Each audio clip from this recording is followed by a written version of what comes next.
పరిశుద్ధ గ్రంథంలో ఇదే 53వ అధ్యాయం 5వ వచనం చదవండి ఒకసారి. భయ కారణము లేని చోట వారు భయక్రాంతులైరి. నన్ను ముట్టడి చేయువారి, బాగా వినండి, నన్ను ముట్టడి చేయువారి ఎముకలను దేవుడు చెదరగొట్టి ఉన్నాడు. నన్ను ముట్టడి చేయువారి ఎముకలను చెప్పాలి కొంచెం. ఎముకలు ఉన్న వాళ్ళందరూ ఈ మాట చెప్పచ్చు. నన్ను ముట్టడి చేయువారి ఎముకలను దేవుడు చెదరగొట్టి ఉన్నాడు. మీరు గమనించారా? కీర్తనకారుడు ఏమని సంబోధిస్తున్నాడు తెలుసా? దేని గురించి సంబోధిస్తున్నాడు తెలుసా? ఎముకలు.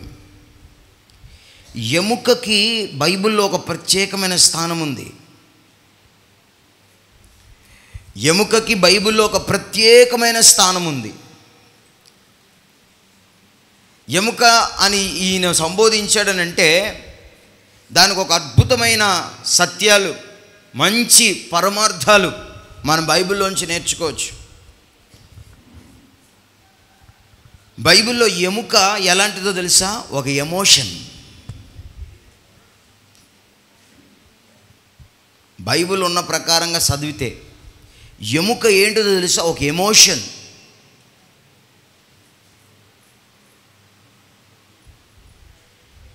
బాగా వినండి, దేవుని మాటలు అర్థం చేసుకోనండి. వాక్య భాగంలో నుంచి దేవుని మాటలు మనం నేర్చుకుందాం. ఆదికాండం 2వ అధ్యాయం 23వ వచనం. ఆమెను ఆదాము నొద్దకు తీసుకొని వచ్చాను. అప్పుడు ఆదాము ఇట్లనెను, నా ఎముకలలో ఒక ఎముక. బాగా వినండి, చదవండి. నా ఎముకలలో ఒక ఎముక, నా ఎముకలలో ఒక ఎముక, నా మాంసములో మాంసము, నా మాంసములో మాంసము. ఇది నరునిలో నుండి తీయబడిన గనుక, ఇది నరుని నుండి తీయబడిన గనుక నారీ అనబడును. చెప్పాలి, ఏమనబడును? బాగా వినండి. బైబిల్లో ఎముక అనంటే మనము ఉద్దేశించినట్లుగా కన్నా ఒక మంచి అర్థం బైబిల్లో మనం చూడవచ్చు. దేవుడు తన ప్రణాళిక చొప్పున దేవుడు తన చిత్తానుసారముగా దేవుడు తన రూపములో తన స్వరూపాన్నిచ్చి పోలికనిచ్చి అద్భుతంగా సృష్టించిన సృష్టి ఎవరో తెలుసా? మానవ సృష్టి. చెప్పాలి, ఏ సృష్టి అమ్మా? మనం ఎవరి సృష్టి? దేవుడు మనల్ని ఎలా చేశాడు? తన పోలికనిచ్చి, తన స్వరూపాన్నిచ్చి, తన స్వహస్తాలతో మనల్ని దేవుడు నిర్మించాడు. దేవుడు ఇద్దరిని నిర్మించి విడిచిపెట్టేశాడా? కాదు. నా తల్లి గర్భములో నేను నిర్మింపబడుతున్నప్పుడు నీ కన్నులు నన్ను చూసిని. నియమింపబడే దినములో ఇంకా ఒకటి కాకమునిపే నా జీవితం ఏంటో నీకు తెలుసు. నేను నా తల్లి గర్భంలో నిర్మించబడుచున్న ఆ విషయాన్ని గనక గ్రహించిన వాడినిగా ఉన్నప్పుడు నాకు భయము, ఆశ్చర్యము.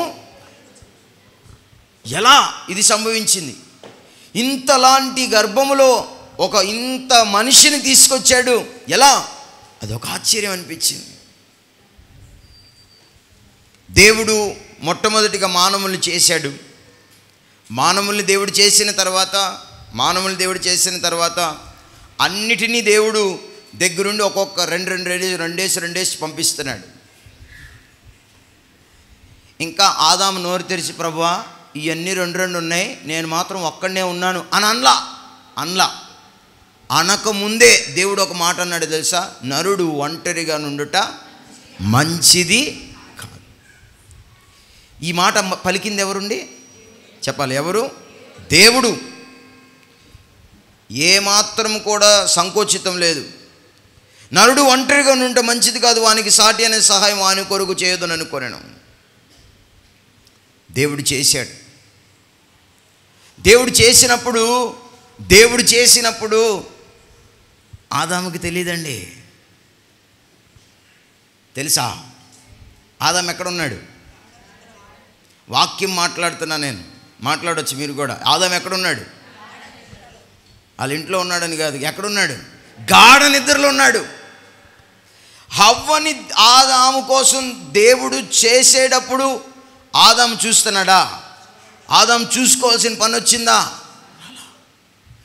కానీ ఎవరు వచ్చారు? హవ్వ వచ్చింది. ఈ రోజుల్లో చాలామంది ఈ ఎమోషన్ని పొందుకోలేని పరిస్థితిలో ఉన్నారు. ఏదో తెలుసా? దేవుడు చూసి ఆ టైంలో, నీకెందుకు ప్రభా అంత కష్టం, నాకు వాట్సాప్ ఉంది. నీకెందుకు ప్రభా అంత కష్టం, నాకు మీడియా ఉంది. నీకెందుకు ప్రభా అంత కష్టం, నాకు ఫోన్ ఉంది. నీకెందుకు ప్రభా అంత కష్టం, నాకు చాలా ఉన్నాయి. కాబట్టి ఏం చేస్తావు? ఇష్టం వచ్చి నీ చేసుకున్నా. అప్పుడు ఏమవుద్దో తర్వాత చూద్దాం. వాక్యలేఖనంలో దేవుని మాటలో మనం చూస్తే ఎంత స్పష్టంగా ఆదాము చెప్తున్నాడనంటే, నా ఎముకలలో. ఈ మాట మరలా ఇదే మాట ఎవరు వాడారో చూస్తారా? ఎంత గొప్పదో చూడండి. అందుకనే ఏది పరిశుద్ధంగా ఎలా చూడాలో అలా చూడాలి. బైబిల్ గ్రంథంలో, పరిశుద్ధ గ్రంథంలో నుండి 29వ అధ్యాయం, ఇదే ఆదికాండం 29:14. అప్పుడు లాబాను నిజముగా నీవు నా ఎముకయు. ఏమంట? నీవు నా ఎముకయు. చెప్పాలి. ఏమంటున్నాడు లాబాను యాకోబును పట్టుకొని? నిజముగా నీవు నా ఎముకయు నా మాంసమునై ఉన్నావు. ఆదాము ఏమన్నాడు? నా ఎముకలలో, నా మాంసములో. లాబాను ఏమంటున్నాడు? నిజముగా నీవే నా ఎముక, నా మాంసం. అనగా ఈ మాట ఊరికనే తీసిపడేసే మాట కాదు, ఒక ఎమోషన్ ఉంది. ఎముకకు ఒక పరమార్థం ఉంది. దానిలో దేవుడు దాచి ఉంచిన ఎముక, దేవుడు మనకు చేరదీసి జతపరిచి ఎముకగా మనం ఉంటే మన శరీరం కుళ్ళు పట్టకుండా దేవుడు ఆశీర్వదించి నడిపిస్తాడు.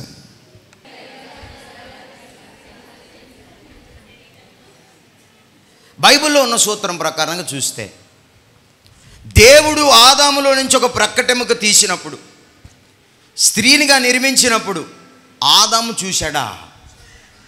చూశాడా? హవ్వలో ఏమన్నా లోపం ఉందా? ఏదో తెలుసా?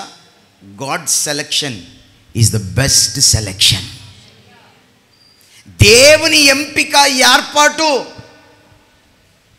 గొప్పది, దానికి మించింది లేదు. అప్పుడు నువ్వు ఈ ఎమోషన్ క్యారీ చేస్తావు. ఏంటో తెలుసా? నా ఎముకలో ఎముక అంటావు, లేదా ఏమంటారు తెలుసా? నా ఎముకలో ఎముక అన్నాడు. ఎవరు? ఆదాము. అది గనక తేడా అయిందనుకో, నా పెళ్ళాం ఒక బళ్ళేమంటారు అందరికీ. అర్థమైందా? నీకు మాట అర్థమైందా? దేవుని మాటలు మనం పరిశీలన చేస్తే ఎముకకున్న ప్రాముఖ్యత బైబిల్ తెలియజేస్తా ఉన్నది. ఆ మాటలో చెప్పినప్పుడు ఆ చక్కటి ఎమోషన్ క్యారీ అయింది, చక్కటి అనుబంధం, చక్కటి అనురాగం, చక్కటి ప్రేమ, చక్కటి సహవాసం, మరి అద్భుతమైన దేవుని యొక్క ప్రణాళిక, ఇవన్నీ కూడా చక్కగా కొనసాగాలి అని అంటే ఎవరు ప్రక్కటెముకలు వాళ్ళకి రావాలి, ఏ ఎముకలు వెళ్ళి వాళ్ళకి